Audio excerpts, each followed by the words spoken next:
নমস্কার বন্ধুরা, welcome to my channel Mithu রান্না জানছেন। আশা করি সকলে সুস্থ আছেন ও ভালো আছেন। আজ আমি অনেকদিন পরে চলে এলাম আরেকটি দুর্দান্ত ইউনিক রেসিপি নিয়ে। কি বলুন তো, দেখে কি বুঝতে পারছেন? দারুণ ক্রিস্পি মুচমুচে বেগুন ভাজা।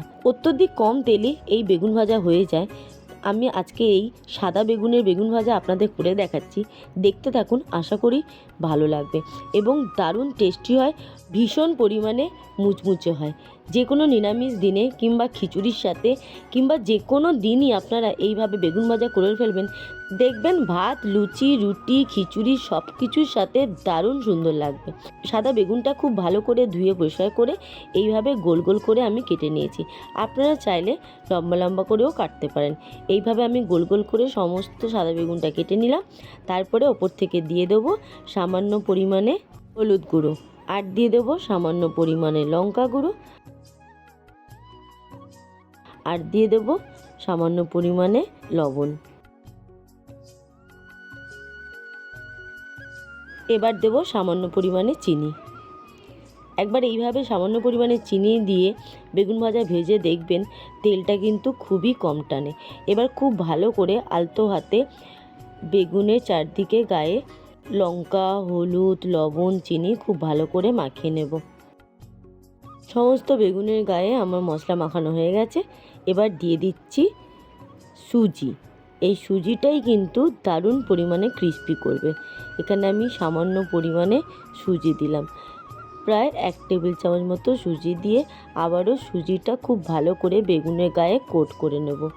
দেখুন, আলতো করে বেগুনের দুটো পিঠ কিন্তু এইভাবে সুজি মাখিয়ে রেখে দেবো মিনিট 5-7-এর জন্য।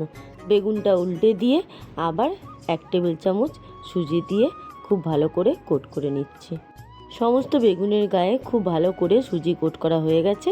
এবার ভাজার পালা। গ্যাসে একটা ফ্রাই প্যান বসিয়ে সামান্য পরিমাণে সর্ষের তেল দেব।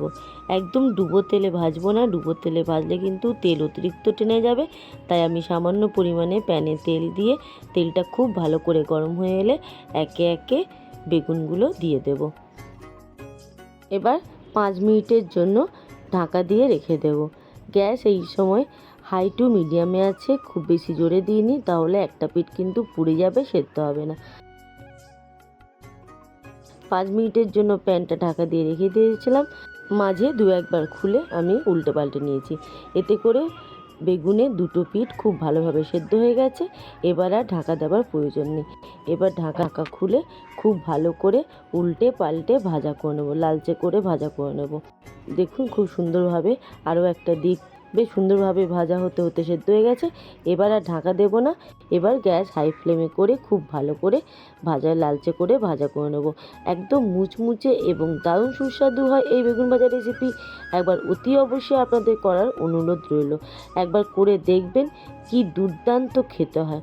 আজকে আমার এই ক্রিস্পি বেগুন ভাজা রেসিপি আপনাদের কেমন লাগলো অতি অবশ্যই আমাকে কমেন্ট করে জানাবেন। ভালো লাগলে একটি লাইক করে দেবেন, আর আমার চ্যানেলে নতুন বন্ধু হয়ে থাকলে আমার চ্যানেলটি সাবস্ক্রাইব করে অল নোটিফিকেশানটা অন করে দেবেন। তাহলে যখনই যা দেবো তৎক্ষণাৎ আপনাদের কাছে চলে যাবে।